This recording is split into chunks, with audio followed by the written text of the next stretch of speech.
10 pemain naturalisasi tambahan Timnas Indonesia U23 di kualifikasi Piala Asia. Update Timnas Indonesia abroad. Kelvin Verdonk kapten saat bantai Ajax, Maes Hilgers Clenchet, hingga Dean James dan Eliano Reijnders remis. Dikabarkan turunkan cadangan lawan Timnas Indonesia, media Vietnam Soha, jangan harap Jepang sengaja mengalah. Inilah rangkuman berita terbaru Timnas Indonesia hari ini, dari kemenangan dramatis hingga kabar terbaru soal pemain bintang.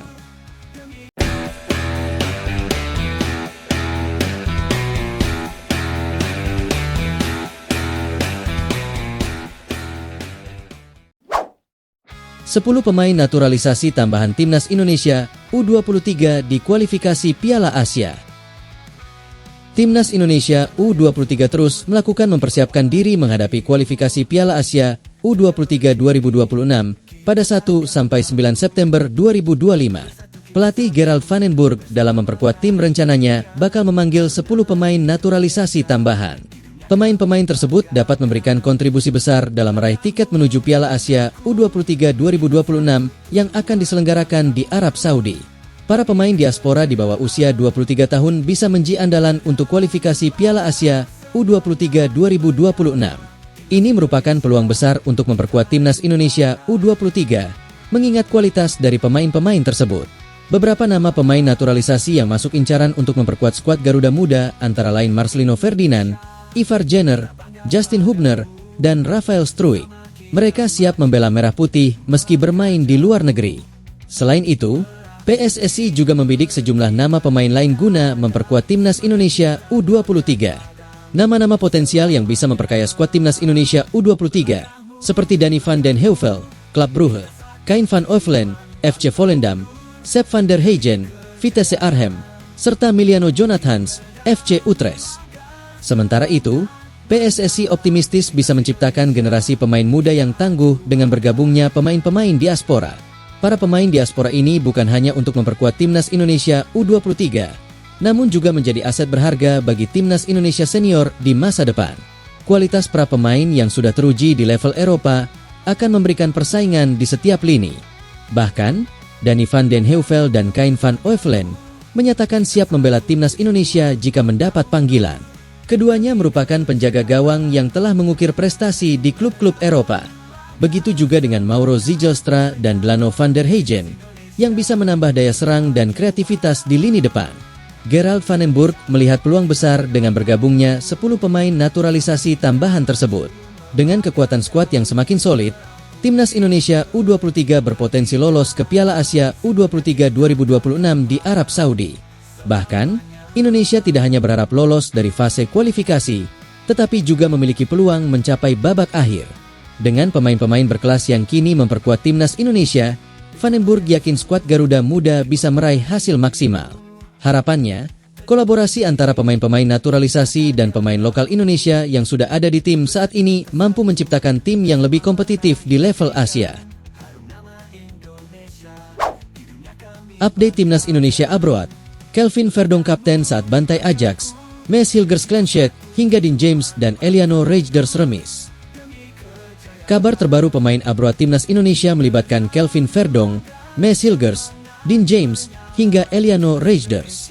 Diawali Kelvin Verdonk, bek kiri Timnas Indonesia itu tampil sebagai starter saat NEC Nijmegen melawan Ajax Amsterdam pada pekan ke-32 Liga Belanda 2024 hingga 2025. Tanding di markas Ajax Amsterdam di Johan Cruijff Arena pada Minggu, 11 Mei 2025, malam WIB, Kelvin Verdonk turun sebagai kapten dan bermain penuh.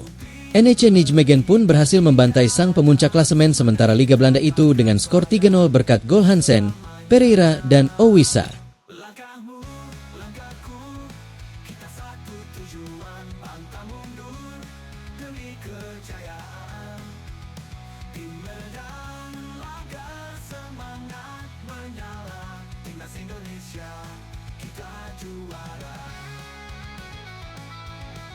Dalam laga tersebut, Kelvin Verdonk yang dipercaya sebagai kapten tim mencatatkan rating 8,0 dengan torehan 5 sapuan dan menang ground duel 5-6.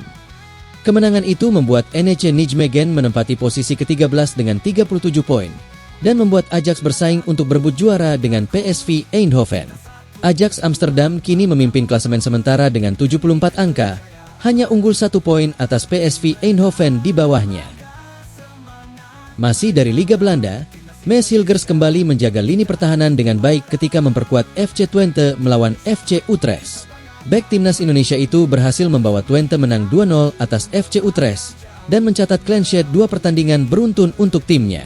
Dalam laga tersebut, Maes Hilgers mendapatkan rating 7,0 dengan catatan 7 sapuan, 1 blok tendangan dan 90% akurasi umpan. Pemain keturunan Indonesia lainnya yang bermain di laga ini membela FC Utrecht, yakni Miliano Jonathans bermain selama 67 menit dengan rating 7,0. Hasil itu membuat FC Twente masih tertahan di peringkat kelima dengan 54 poin, sementara FC Utrecht di posisi keempat dengan 62 angka. Masih dari Eredivisie, Eliano Reijnders kembali turun sebagai starter dan bermain 90 menit untuk PSV Zwolle saat melawan Go Ahead Eagles. Sedangkan Dean James yang memperkuat Go Ahead Eagles masuk di menit ke-70. Derby timnas Indonesia itu berakhir dengan hasil imbang 1-1. Eliano Reijnders dan Dean James mendapatkan rating 6,7. Khusus untuk James, dia kembali dari cedera setelah absen selama 1 bulan akibat cedera engkel. Hasil itu membuat PSV Zwolle musim ini bertahan di Eredivisie dengan saat ini menempati peringkat ke-14. Sedangkan Go Ahead Eagles akan bermain di Europa League musim depan setelah menjuarai KNVB Cup. Dikabarkan turunkan cadangan lawan timnas Indonesia, media Vietnam Soha, jangan harap Jepang sengaja mengalah.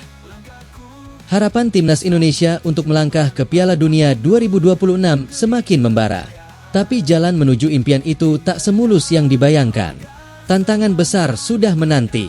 2 lawan berat akan jadi ujian serius. Cina dan Jepang siap menghadang langkah Garuda. 2 pertandingan ini menjadi kunci bagi Indonesia untuk bisa lolos ke babak berikutnya. Di klasemen saat ini, timnas Indonesia berada di posisi keempat dari 6 tim yang bertarung di grup C. Mereka sudah mengumpulkan 9 poin dari 8 pertandingan. Perolehan poin ini masih unggul 3 angka dari Cina dan Bahrain yang berada tepat di bawah mereka. Artinya, peluang tetap terbuka, asalkan skuad Garuda bisa mencuri kemenangan. Minimal 1 kemenangan wajib diraih untuk menjaga asa keputaran keempat kualifikasi Piala Dunia 2026. Tapi melawan Jepang jelas bukan perkara mudah. Jepang adalah tim kuat yang belum tersentuh kekalahan.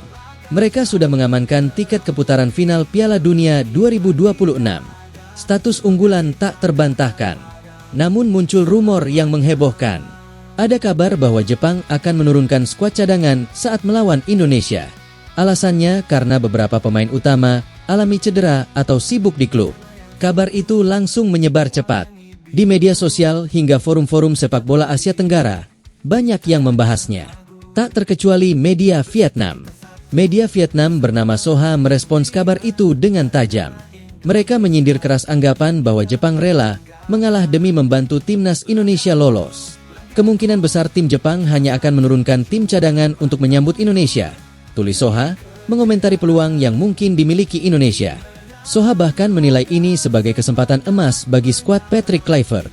Mereka menyebut laga ini bisa menjadi momen timnas Indonesia merebut poin penuh dari raksasa Asia tersebut. Namun, sindiran keras muncul tak lama setelahnya. Media Vietnam itu menyebut anggapan tersebut hanyalah mimpi belaka. Mereka menyindir dengan gaya tajam nan sinis. Media Indonesia bermimpi Jepang sengaja kalah agar tim tuan rumah bisa melaju ke babak keempat kualifikasi Piala Dunia, tegas Soha dalam laporannya. Menurut Soha, Jepang tetaplah tim yang kompetitif. Meski tanpa pemain inti, kualitas mereka tetap menakutkan. Mereka menyebut timnas Indonesia terlalu percaya diri. Media Indonesia meyakini timnas Indonesia berpeluang besar melaju ke babak kualifikasi keempat Piala Dunia 2026 berdasarkan pernyataan pelatih tim Jepang, tambah mereka. Pernyataan itu mengacu pada pelatih Hajime Moriyasu. Ia menyebut ada kemungkinan tidak menurunkan pemain inti karena beberapa faktor seperti cedera dan jadwal padat klub. Tentu, kabar ini langsung jadi sorotan. Tapi benarkah Jepang akan lunak terhadap Indonesia? Atau justru ini bagian dari tekanan psikologis sebelum laga penentu? Timnas Indonesia akan lebih dulu menjamu Cina pada 5 Juni. Setelah itu, mereka akan bertandang ke Osaka, markas Jepang, 5 hari berselang. 2 laga penentuan dalam nasib panjang Garuda. optimisme supporter Indonesia tetap tinggi. Namun sorotan dari luar, termasuk dari Vietnam, jadi pengingat bahwa euforia harus diiringi kerja keras nyata di lapangan. Apakah skuad Kluivert mampu menciptakan kejutan? Atau sindiran Vietnam terbukti benar? Semua akan terjawab dalam 2 pertandingan penentu mendatang.